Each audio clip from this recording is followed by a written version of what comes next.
Let's talk about immunopharmacology. The immune system is very important for protection against pathogens, but there are certain conditions in which the immune system is basically compromised and it does more harm than good. So let's talk about those conditions.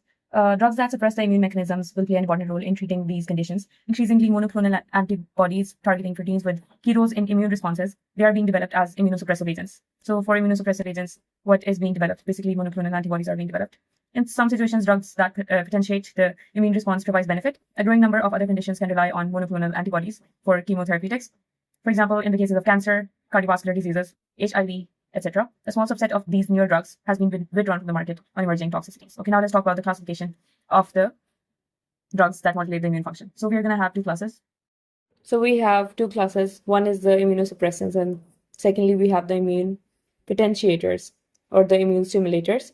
So if we talk about immunosuppressants, please remember the mnemonic of spill milk. So CPILM.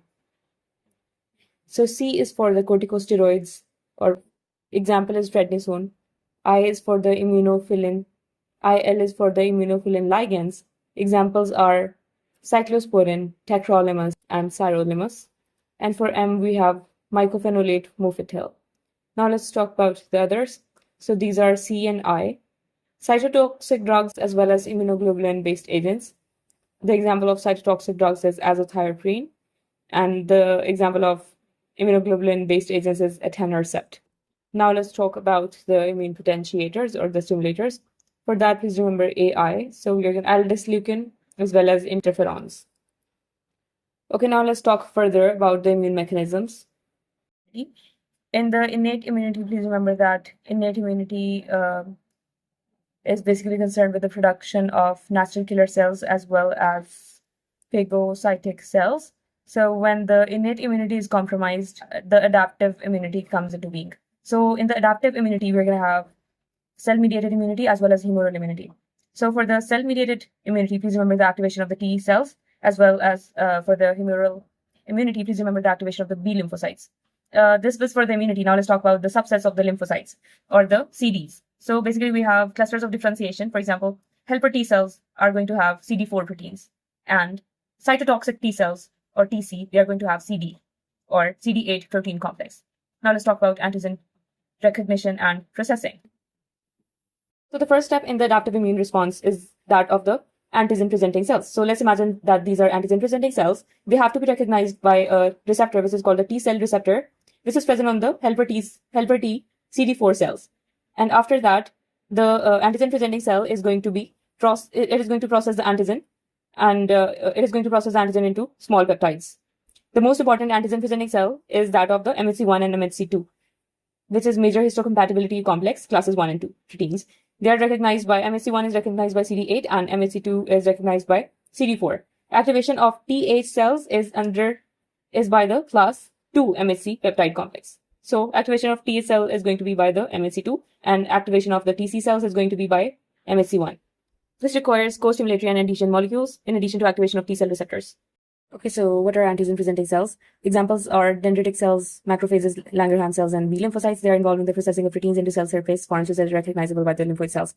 For the B cells, they are produced from the bone and they mediate humoral immunity through the formation of antibodies. For the clusters of differentiation, these are specific cell surface constituents which are identified by a number, for example, CD4 or CD8. Cytokine is a polypeptide modulator of cellular function, or PMCF, polypeptide modulator of cellular function.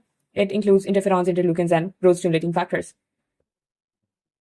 For the immunophilins, they are a family of cytoplasmic proteins, and they will bind to cyclosporin or tacrolimus or sirolimus, and they will assist these drugs in the inhibition of T cells as well as B cell function. What are MHC complexes, or major histocompatibility complexes? Cell surface molecules that bind with the antigen fragment, and when bound to the antigen fragment, they are recognized by the helper T cells. MHC class 1 molecules are expressed by all cells. Class 2 molecules of MHC are expressed by APCs only. Now for the monoclonal antibodies. An antibody produced by a hybridoma clone that selectively binds to an antigen of biological or medical interest. For the T cells, they are lymphoid cells which are derived from thymus, and they mediate cellular immunity and modify humoral immunity. The main subclasses of T cells are CD4 as well as CD8. For the cytotoxic T cell antigen 4, it is a negative feedback inhibitor of T cell activation.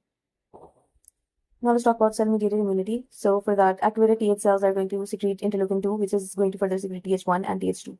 So for the Th1 is going to produce cell-mediated immunity as well as delayed hypersensitivity reactions.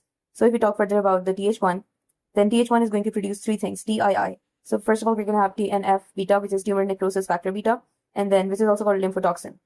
And it is also going to produce interferon gamma as well as interleukin-2. And these are going to activate the macrophages as well as the natural killer cells and the cytotoxic T lymphocytes. Cytotoxic T lymphocytes along with the MHC1 or the major histocompatibility protein complex 1 is going to target the cell death through lytic enzyme and nitric oxide production and stimulation of apoptotic pathway in the target cells. And cytotoxic T lymphocytes will also play a role in autoimmunity diseases. They react against normal tissues. They react against the synovium in the rheumatoid arthritis and myelin in multiple myeloma, in multiple sclerosis. Activated NK cells will kill both of the virus-infected as well as neoplastic cells. Now let's talk about humoral immunity. The B lymphoid cells are capable of differentiating into antibody-forming cells, which mediates the humoral immunity. Humoral immunity is triggered when B lymphocytes will bind with the MH. It will bind the antigen through their surface immunoglobulin. Antigens are internalized, processed into peptides bound to MHC class II molecules and presented on the B cell surface. When T cell receptors on Th2 are activated by MHC2 peptide complex, they will release interleukin 4, 5, 6, 10, and 13. This will induce B lymphocyte proliferation and differentiation into memory B cells as well as antibody-secreting plasma cells. Antibodies produced by the plasma cells will bind to the antigens on the surface of the pathogens and target the precipitation and trigger the precipitation of viruses and the destruction of bacteria by phagocytic cells or lyses through the activation of the complement system. Proliferation and differentiation of both B and T lymphocytes are under the control of complex interplay between the cytokines and other endogenous molecules, including leukotrienes, prostaglandins. For example, interleukin 10 and interferon gamma downregulates Th1 and Th2 respectively. Now let's talk about abnormal immune responses. They include hypersensitivity, autoimmune, and immunodeficiency states. Immediate hypersensitivity is usually antibody mediated and it includes anaphylaxis as well as monolytic disease of the newborn. Delayed hypersensitivity is due to extensive tissue damage and it is cell mediated. Autoimmunity is due to the lymphocytes that react to one's own molecules or self antigens. Examples of autoimmune diseases that are amenable to drug treatment include rheumatoid arthritis as well as SLE. Immunodeficiency states can be genetically acquired, for example, Tagore syndrome, or due to the deficiency of extrinsic factor, including HIV infection.